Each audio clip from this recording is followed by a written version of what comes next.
Ladies and gentlemen, I can give you a triple guarantee today. Today is a day of breaking news. Lot of breaking news is coming in at newsroom. Deadly terror attack at Bondi Beach, Sydney. A terrorist shooting at a Jewish event at Bondi Beach in Sydney has killed at least 16 people. More breaking news I have, but let me introduce my very distinguished panelist in this studio today. Ali Ahmed, very veteran academician, former government employee, served as member customs, National Board of Revenue. I have our international affairs commentator Shamsul Alam Pantho at the studio. I have Evita Saidlova from Paris. She will be talking with few very important issues, and of course without him we usually cannot start our show. Norman Flood Borders, SATV's geopolitical correspondent based in Washington DC. I want to start from Norman. Norman, I know you have very hard hitting breaking news this morning. Let us share. Greetings and good morning from Washington, D.C. Today we start out with some very heartbreaking news from Hollywood, California. Yesterday, police responded to the residence of Rob Reiner, the famed Hollywood director and actor, where they found both Rob and his wife was stabbed. Apparently, they both died from these injuries, and the police are currently investigating the actual as a homicide. They live in an area called Brentwood, which is a very exclusive area in Hollywood, and these type of incidents are very rare, if any. The next issue is that police are investigating and still investigating the mass shooting at Brown University in Providence, Rhode Island. They had a suspect, a person of interest, but unfortunately, because of lack of evidence, they had to release this person. So now there's still a national manhunt looking out for the killers and the person who may have been responsible for this incident. So right now, they do not have a suspect in custody, and the investigation is still pending. All right, sir. Let us add Shamsul Alam Pantho, SATV's. Yes, also. Go ahead, sir.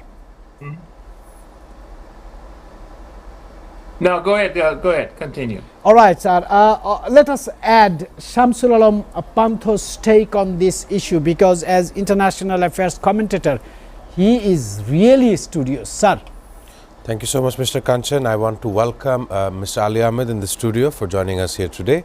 And of course, Norman Flood Barnes, who joins us in Washington, D.C., and as well as Evita Saidlova from Paris, France. But first, I would want to give an update regarding a breaking news that I ended with even on yesterday's show. Australian police said the two suspected gunmen in a shooting at Sydney's Bondi Beach were a father and son duo, and that investigators are not searching for any additional suspects. Almost over 15 people have died over this incident, 16 by now, and almost 40 others injured.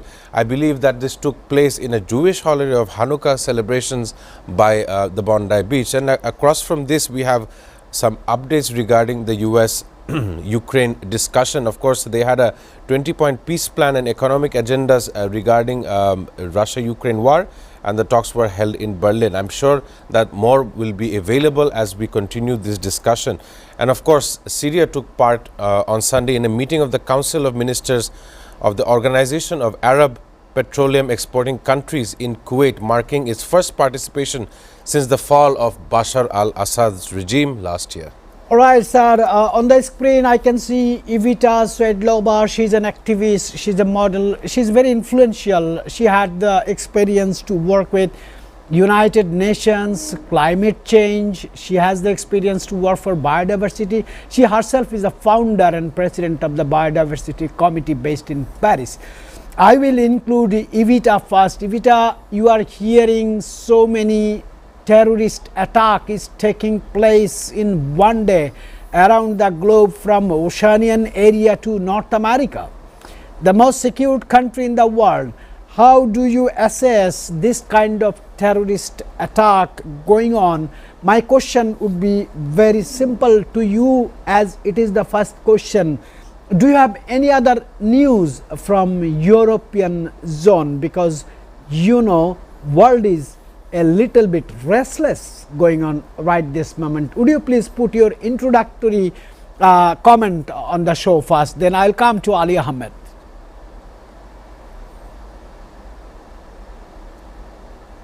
Yes, good morning, everybody. I Good hope morning. you're all fine.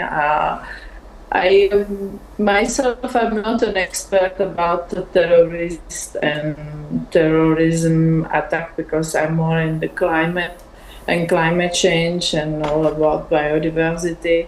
But definitely terrorism is supposed to be treated very soon, and it's a big issue today between the population, between the ethnies, and so on. There must be a diplomatic dialogue soon that must be negotiating, and there must be an alliance that have to be probably sooner or less signed, but it have to be very carefully made, because there's still being all worldwide lot of conflicts and lot of misunderstanding between the religions, between the ethnies, and between the nations. So there must be definitely a group of peacemaker diplomats put on and start to make the negotiation. I see it like that. Very well said, For Evita ending the said Global. terrorism sooner or later. Yeah, very well said, sir.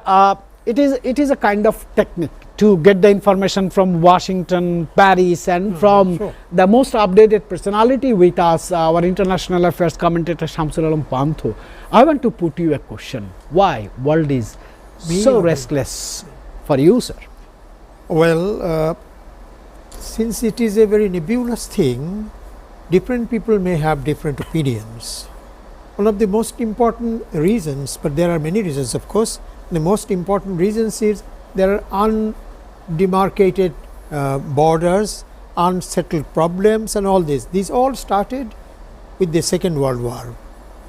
After the end of the Second World War, the French and the British foreign ministers sat together,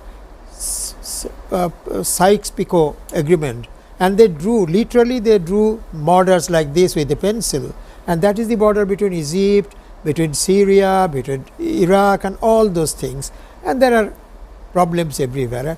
Besides this, and in addition to this, the beginning of the Jewish settlement in Palestine was seriously increased in number and inflow after the Second World War and during it. So this Egyptian this problem with the Jewish state and the Palestinian state, that is the Palestine and other Arab countries, and also in the Latin American countries where there has always been the American suzerainty they are showing as if they are the owners. So these are the basic reasons, and then with the growth of population, with the growth of awareness among the citizens, they have now awareness of what the colonialists did and how they have looted their properties. So unease and lack of peace, I should say, is everywhere in the world. And besides this, the suzerain feeling of a sovereign of the world by the superpower, the lone superpower, now though Russia is coming up. So that is also one of the reasons for this unhappiness everywhere.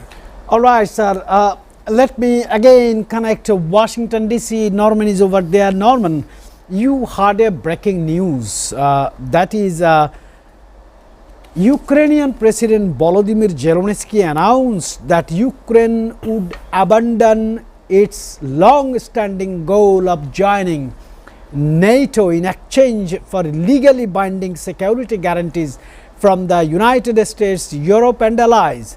As peace talks with Russia begin in Berlin, this marks a major shift in strategy after nearly 4 years of Russian aggression as well as Ukrainian retaliation from a big war.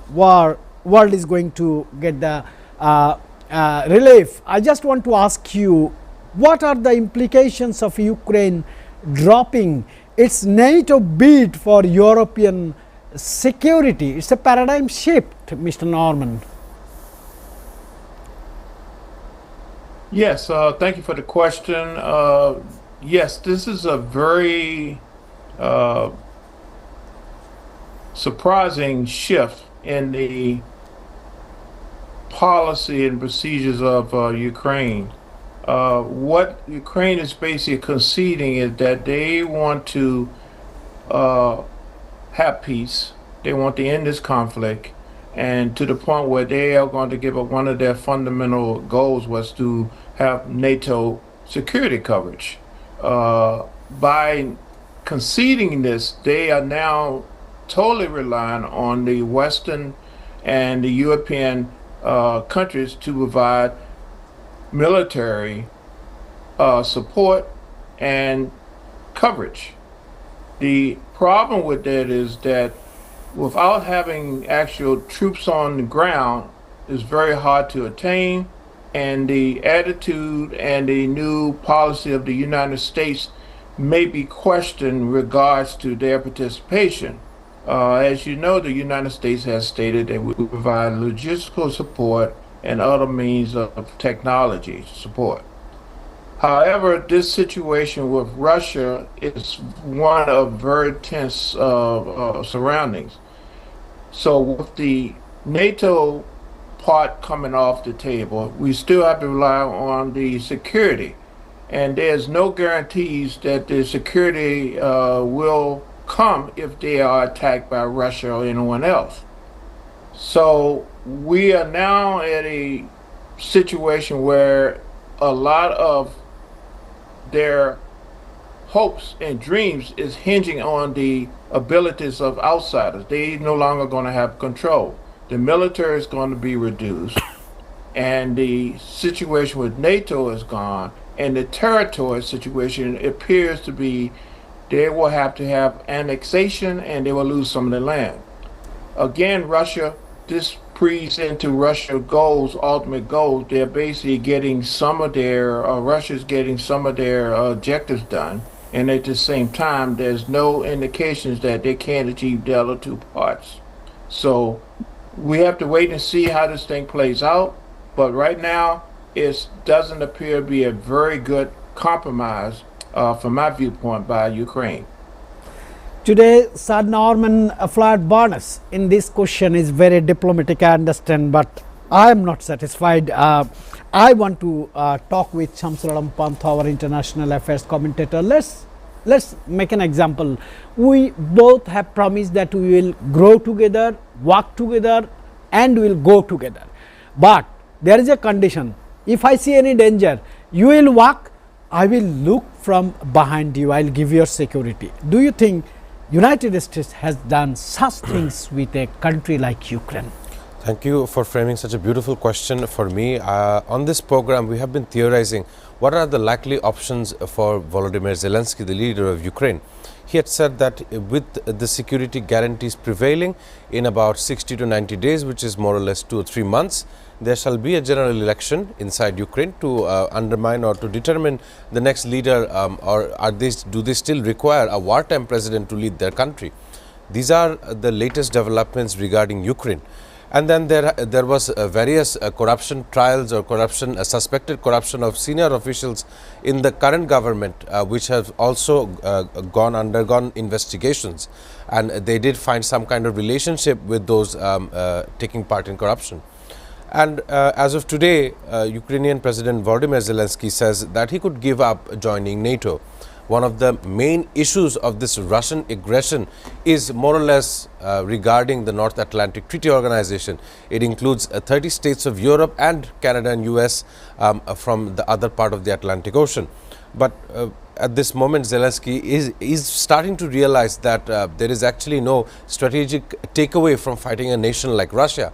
Instead, why not look otherwise? That is the step, renewed step from Volodymyr Zelensky, especially as he understands that the US support may be faltering not only for Ukraine but the European Union, including Europe as a whole. So once again, I must say this, that Volodymyr Zelensky is trying to understand the instance of Russia, or the requirement of Russia to not attack its eastern corridor, and of course to not join NATO. NATO does not have any kind of special request regarding Ukraine at this very moment. Sir, we are talking human-made problems. I will come to you for a summary on this particular, but I want to talk about the nature-made calamity as well. We have an expert from Paris, Evita Svedlova, very knowledgeable personality on her subject. Evita, I just want to know, how is climate change accelerating biodiversity loss worldwide, and are current global frameworks like the Convention on Biological Diversity strong enough to reverse this trend, because we see the world is going to be devastated by the human-made crisis. I want to know from you regarding the nature-made crisis, natural crisis. Evita Svedlova from Paris, France. Okay, I will. I will go to the point. I will not go to the total hysteria that we're going to kill the planet. I think we're going to kill between each other first.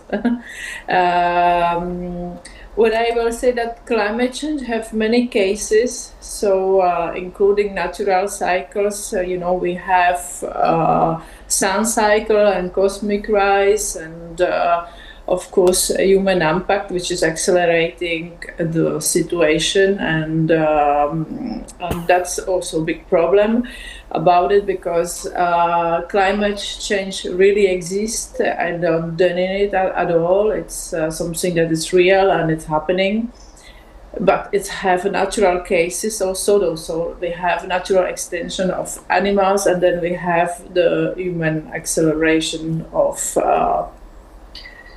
especially it's coming from a lot of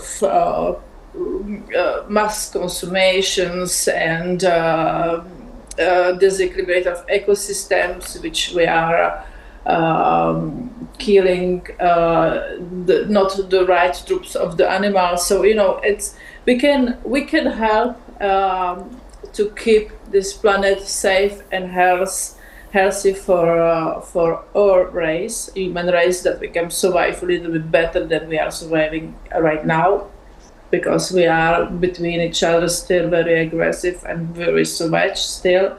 And we can make the life for even the species better, because we have the intelligence to do it and to create a much better lifestyle, livelihood for everybody in the species.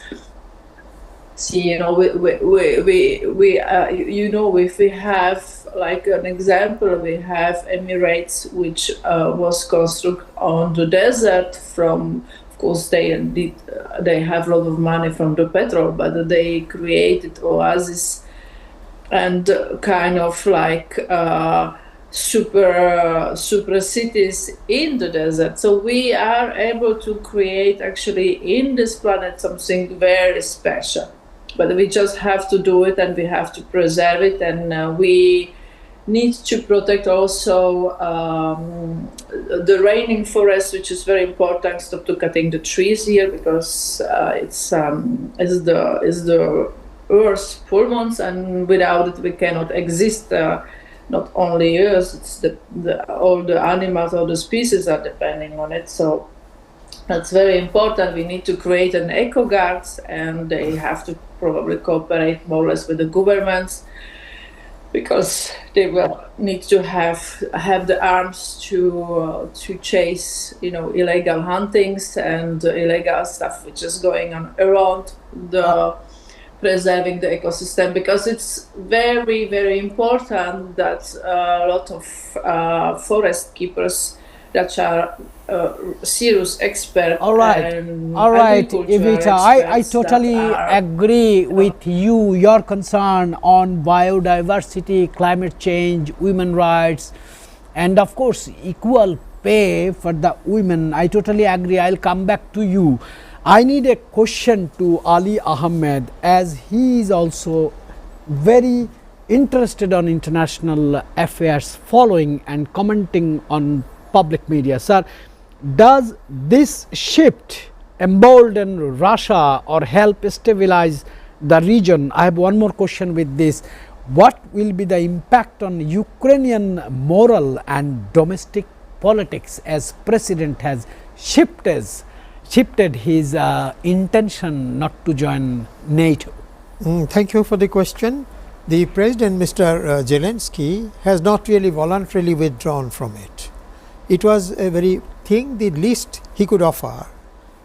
Because of the pressure from America and other countries now, in consultation with the rest of the European leaders, he has agreed to this very minimum loss of not joining NATO when the time comes, because that was his a target, I should say.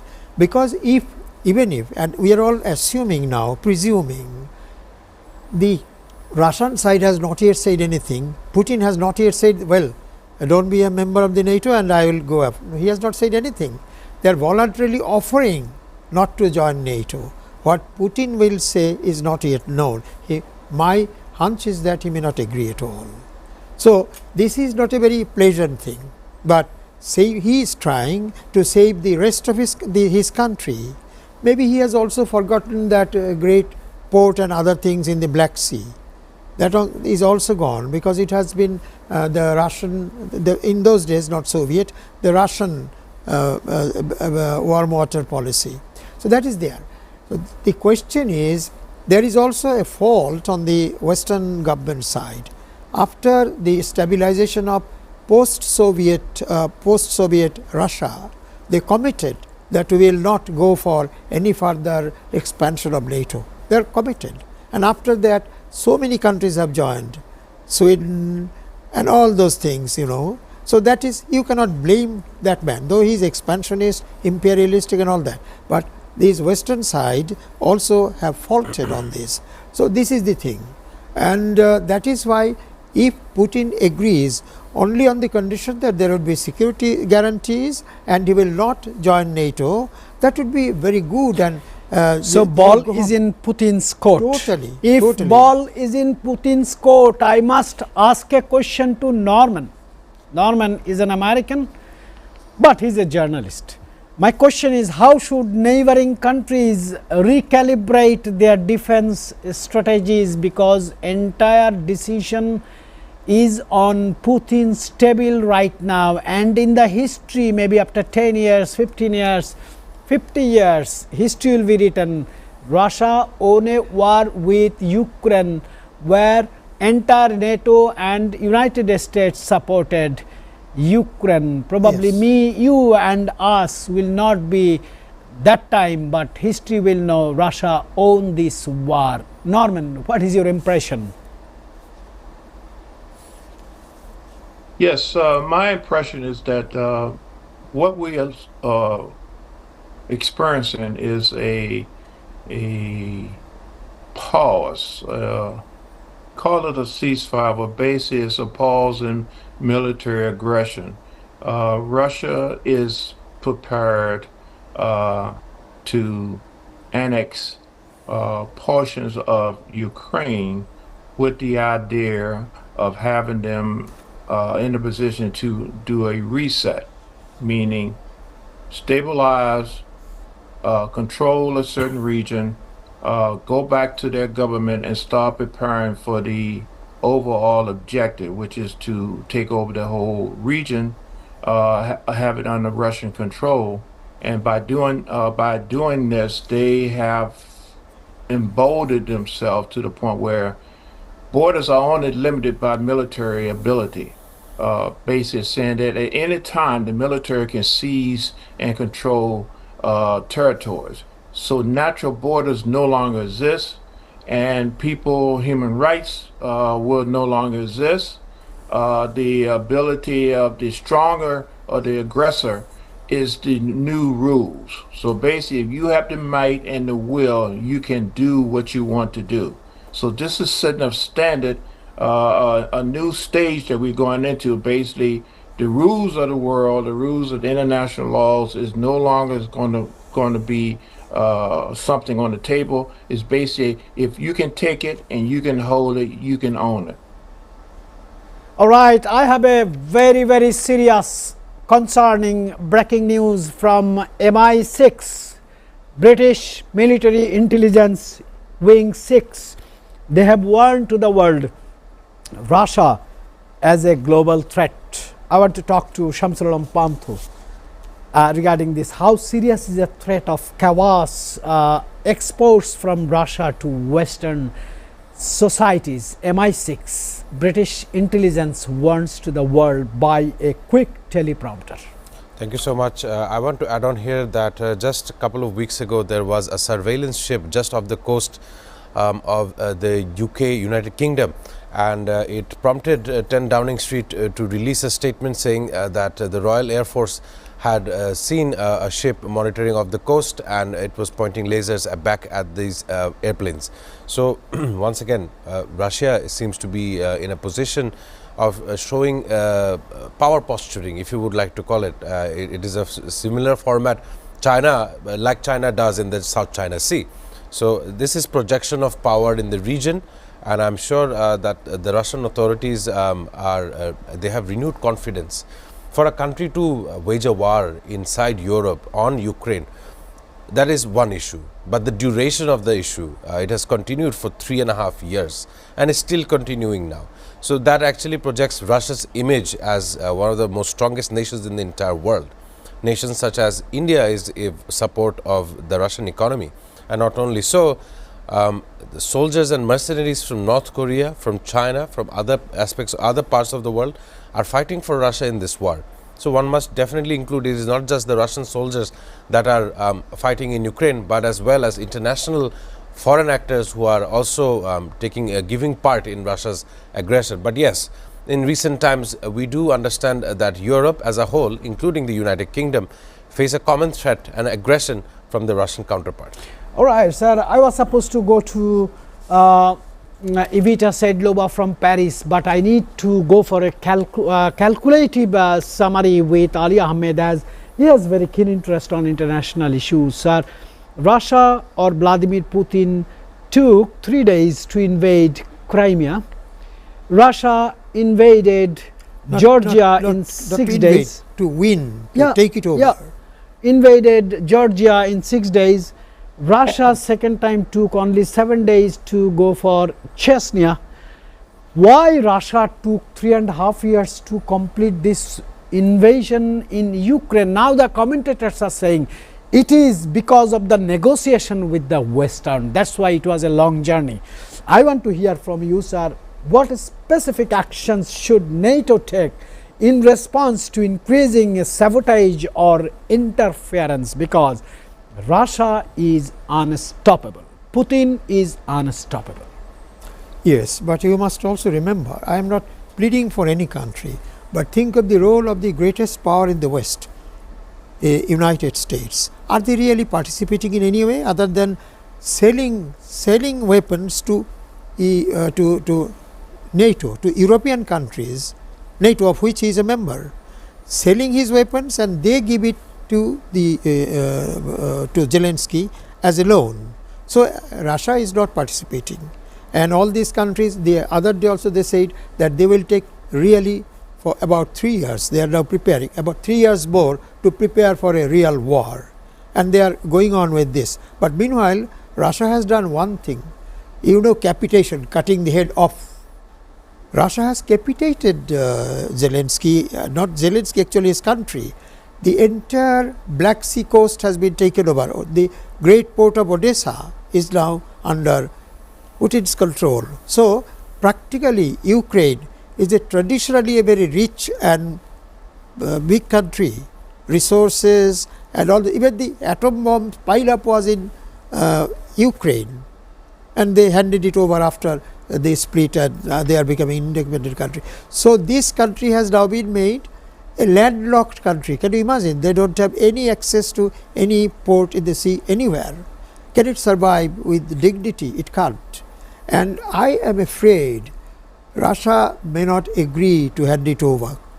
And America is now in a very difficult situation. These are not coming in the newspapers, etc. The Vice President of America has already resigned. He has resigned already. And the move, and you know that theoretically, no, by declaration, USA has withdrawn, he said, has cut off NATO. He is not in NATO anymore. And immediately the European countries, Britain, France, Germany, and including Canada, they have formed not the coalition of the willing, it is the European group. All right, sir, a very fascinating analysis from you. I was supposed to go to the break, but before break, I want to take a question from our valued audience. She is very regular by profession. She is a banker, Ismat Noor Jahan Mim. Ismat Noor Jahan Mim did a very relevant question. I am sure Norman will be the best choice to face this question. Question is, at a time war, political instability, rising violence and shrinking humanitarian resources, what should be the global community prioritize first to prevent further escalation? Security, diplomacy and humanitarian action. I am passing Ismat Noor Jahan Mim's question to Norman, to Washington. Yes, thank you for the question. In this unsettling, unstable time, the number one priority is internal security. The country should think about their plans on how do they protect themselves, how do they protect their resources, how do they protect their assets, and how do they exist. As we see the shift from superpower taking the global interest, the interest of the superpowers now is basically more of a transactional type of involvement and relationship with the rest of the world. So that means that each country has to have their own policies, their own procedures, and their own resources to protect their personal interests. Because if they do not, there'll be a similar situations that is happening in Ukraine right now. They have to make hard decisions because they was too dependent on joining NATO and the support of the Western world. So now they are in a situation where they have to make concessions that is going to affect their countries generationally. All right, Norman, I have been I have been advised by the production control room to go for a short break. But ladies and gentlemen, I still have so many things to share with you, as today's world is a breaking news day.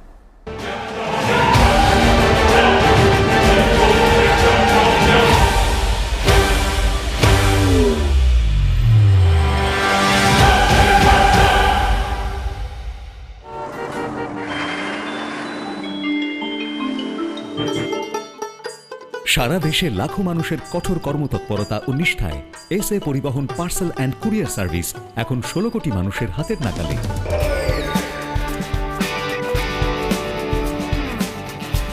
দীর্ঘ 30 বছর ধরে বিশ্বস্ততা ও দ্রুততার সাথে সেবা দেওয়ায় গ্রাহক সেবায় এখন শীর্ষে। বাংলাদেশে গ্রাহক সেবার সাফল্যের পর এসএ পরিবহন পার্সেল অ্যান্ড কুরিয়ার সার্ভিস এখন বিশ্ব বাণিজ্য কেন্দ্র সিঙ্গাপুরে। আপনার যে কোনো পণ্য সিঙ্গাপুর থেকে বাংলাদেশে বুকিং এর জন্য যোগাযোগ করুন। এসএ পরিবহন private limited, logistics parcel and courier service, 22 Roberts lane, Singapore 218302। Phone 0065 629 24900।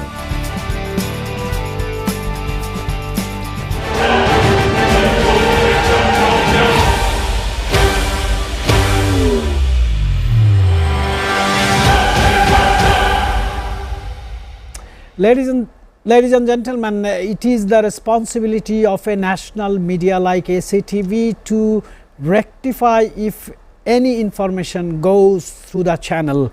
I have just checked, JD Vance has not resigned as Vice President.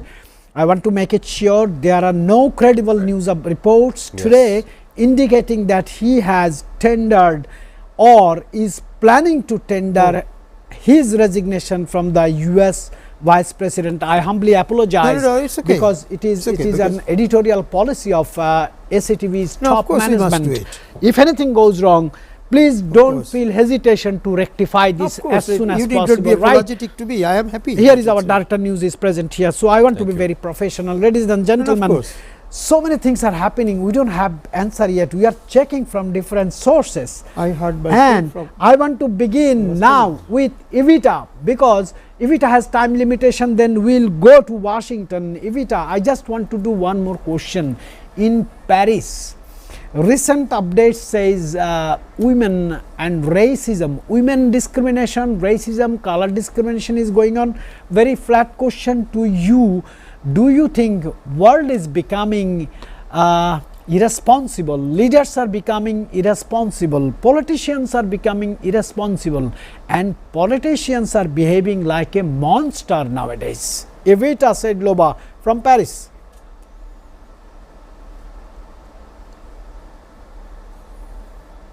No, I don't think that politicians are monsters and all this type of things that we can find in YouTube. They very concerned about their cases, which are very difficult, and for no one resolve political problems today.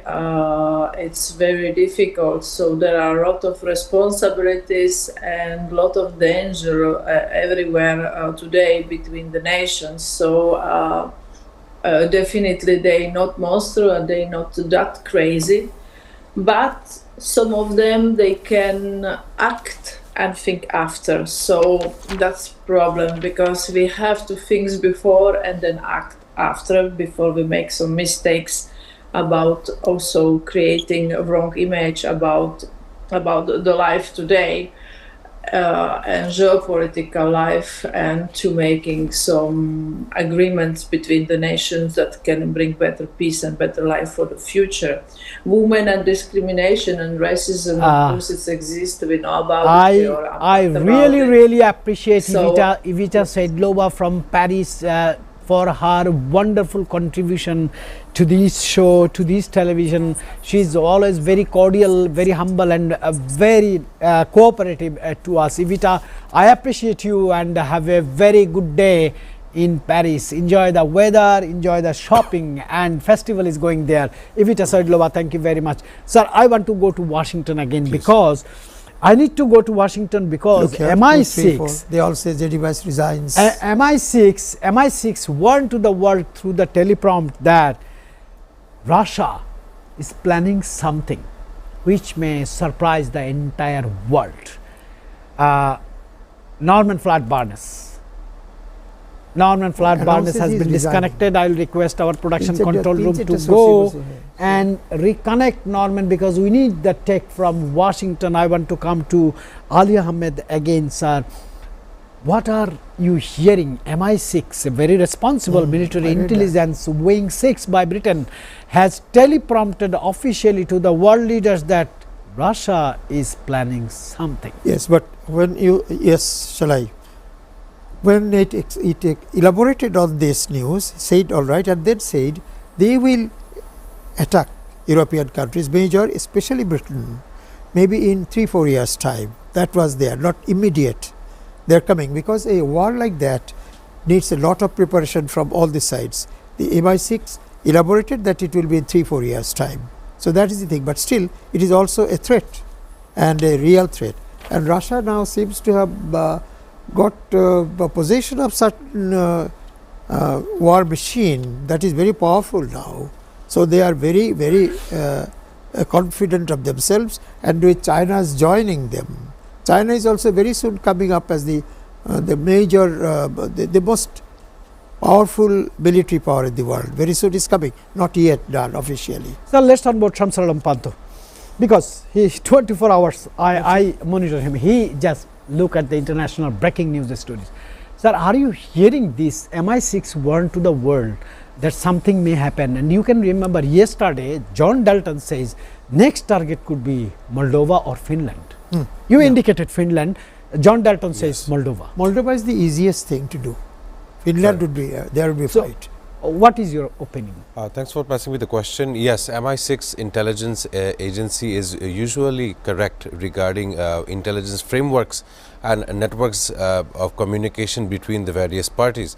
And we are expecting some kind of Russian aggression or a renewed Russian tensions as this Ukraine issue is going down. Yesterday on the program, I was talking about a breaking news regarding Australia and this shooting. The Anthony Albanese's government had said that it will now be that there is no place for violence and hate in the country, and that right after this attack on the Jewish Hanukkah festival, they will now revise their gun laws in an attempt to Make it stricter gun laws. So that such a plot cannot take place. On the other hand, I have another news. According to the BBC's Alex Boyd, almost 5 men have been arrested in Germany suspected of being involved in a plot to drive a vehicle into people at a Christmas market. 3 Moroccans, an Egyptian and a Syrian were detained on Friday over a plan to target a market in the southern Bavarian state.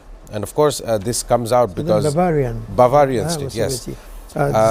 Germany. Yes, and of course, officials are on high alert after a previous attack on such a Christmas market, including Magdeburg last December that killed 6 people. So not only the tensions between the MI6 or Ukraine and Russia, the entire security consensus inside Europe is being questioned with such likely attacks. Even we see that Australian security network has been questioned even as of yesterday. Sir, I have just received one update from the peace negotiation meeting in Berlin. Putin made a meeting with his generals and his top leaders. He said, tell your Western fathers to reconsider the sanctions on Russia. It's another huge U-turn. I want your comment on that. Putin is still playing with the Westerns. In the first instance, we have seen the sanctions being declared against certain countries, certain persons and all that. But none of them has had so far or is going out of existence. They suffer some disadvantages, some price hike, economic difficulties, but it has not served its purpose very much. Because the sanction on Russia, for example, on the sale of its petroleum, it is being openly violated by China and India, 2 great consumers. Even South Africa. South Africa. So what can the Americans do? America has lost its real power and it's going to have very difficult days. The problem is the Europeans have understood it, and they have also, it has not come here, but I tell you, there has been a breach, not a breach, open declaration. America declared it's not with them, and the Europeans have formed their own defense association. So the thing is, it's going to be very bad days. Russia is now strengthened with the joining of China, and they have a direct railway now. You know, Russia and China has been joined by a railway network, and there is no country in between. So anything and everything can go, arms, ammunition, soldiers.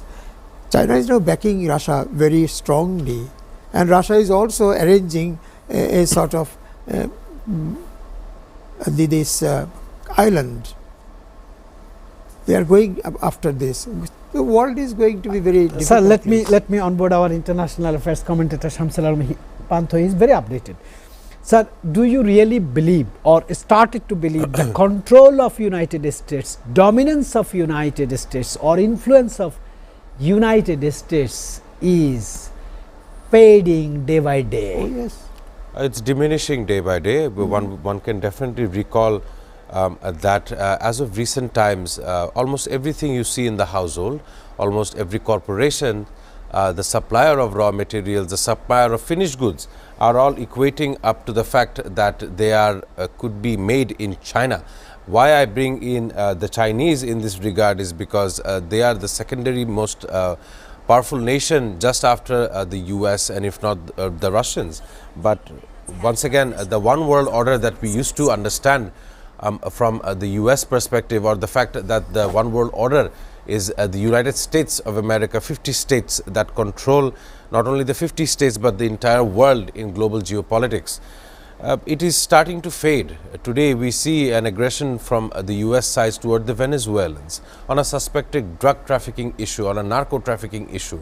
But the real issue remains the fact that Venezuela has natural resources which could be exploited given the chance of a war. Especially this oil reserve, the largest, biggest oil reserve in the world. Of course, as Mr. Ali Ahmed said, the largest oil reserves, which has a very important economic intention by the United States, not only to counter these alleged narco drug trafficking issue, but also to understand how it can exploit its resources. But coming back to your initial question, has United States has lost the control over the entire global geopolitics? To a certain degree, the entire world has moved away from US domination to a certain level. So let me go to one of my very favorite academician and former government employee who is relentlessly developing himself. This morning I was reading Washington Post editorial column. They said they use 10 words starting with D related to diplomacy. Very tough question. I will go, both of you, sir. It's very interesting. They say diplomacy, dialogue, delente, delegation, disarmament, deployment, doctrine, drafting, deliberation and diplomatic immunity has been discussed in a more versatile way in 2025. So next year will not be the subject of diplomacy, it will be action, I mean war. They have indicated that. If Washington Post says so, what we can assume? What is your comment on that? Well, when big wars came in the world, starting with not the regional ones, starting with the First World War and then the Second World War, lot of attempts are made by statesmen, diplomats and other people who matter in the world to stop the war, but they couldn't. It comes, a time comes when people they sort of, I use a very slang word, sort of itching for war, itching for killing, and then finally they all kill each other and become exhausted and the whole world becomes poor, and then they stop someday and they understand that this has always been futile. Yesterday our international affairs commentator was telling in the show that next year will be year of destruction, war, attacking, aggression. It will be in a small scale, right? Perhaps it will be accelerated after 2 years. Sir, I will come with the same issue to you, but allow me for a 30 seconds break. Sure. Very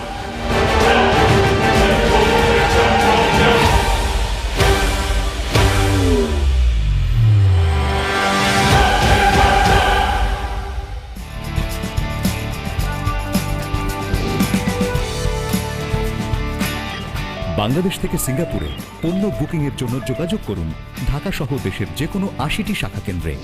SA পরিবহন parcel and courier service, আপনার সেবা সব সময়। Welcome, Grand Palace Hotel, Dhaka. A majestic lobby blending timeless elegance with modern design. Experience 5-star comfort in suites and rooms. Sophisticated fine dining restaurant.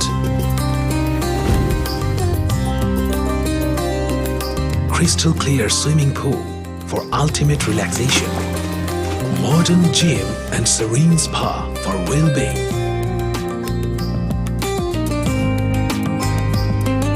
Perfect venue for corporate events, weddings and parties. Seamless and secured. Elegant and eye-catching design. Indulge, relax, discover the first 5-star chain hotels in Bangladesh. Grand Palace Hotel Dhaka, 22 Kakrail, Dhaka, Bangladesh. Welcome to Grand Club at Mirpur 10, Dhaka.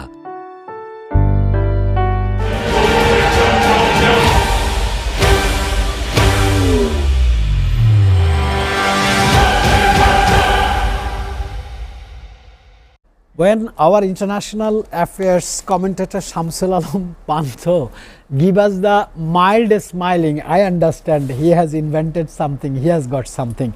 Sir, I had a previous question before the break that Washington Post says, as you said yesterday, next year will be year of conflict. Thank you so much. As I understand, we are going to be closing to the end of the decade, far closer to the end of the decade as the year turns from 31st December 2025 to 1st January 2026. We must understand that the decade is now very close to ending. And of course, this year around, it has been a very important year for all the nations of the globe. We do see that a leader like Donald Trump taking to the House this year for a second term. And he has been known to be carrying out unprecedented acts during his presidency. He's having fights with his legal system to understand what kind of legal rights America has in carrying out all of his executive orders. He had threatened 70 other economies with additional tariff packages in an attempt to make America great again. Well, that had initially it had a very big promise, but that only made consumers buy things at a higher margin. Later, his administration had approved of going on to a head-on-head retaliation with Venezuela. While there are some highlights of his time this last 1 year where he had negotiated ceasefires, not only India and Pakistan, Thailand and Cambodia, which had faltered as of recent, as well as having some kind of understanding between Palestine and the Israeli issue. But I have a breaking news for everyone else in the studio today. Hong Kong pro-democracy campaigner and media tycoon Jimmy Lai has been found guilty of colluding with foreign forces under the city's controversial national security law. He is, of course, a 70-year-old who has been in jail since December 2020, pleaded not guilty. He faces life in prison and is expected to be sentenced earlier next year. This is just one of the news that is coming out of Asia with the breaking news title. All right, sir, we are running out of time. Thank you very much for this breaking news. As we are also media professional, we are very known to Jimmy Lai. He's a media tycoon, yes, in Eastern Asia. I have 1 minute for Norman with a very direct question. Do you think, first of all, Republican Party, second, United States of American people, and third, the world will be able to afford Donald Trump for another 3 more years? That's a very intense and very difficult question. The answer is we have no choice. We would just have to adjust and adapt to his ways and be ready for new changes and a reset once he's completed his term. All right. I appreciate all our audience from inside the country and around the globe and for their participation in the social medias.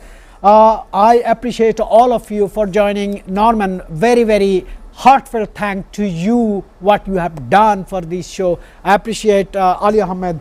I appreciate our Director News and of course our International Affairs commentator Shamsul Alam Pantho for a wonderful contribution and making this show interactive. We will see you tomorrow.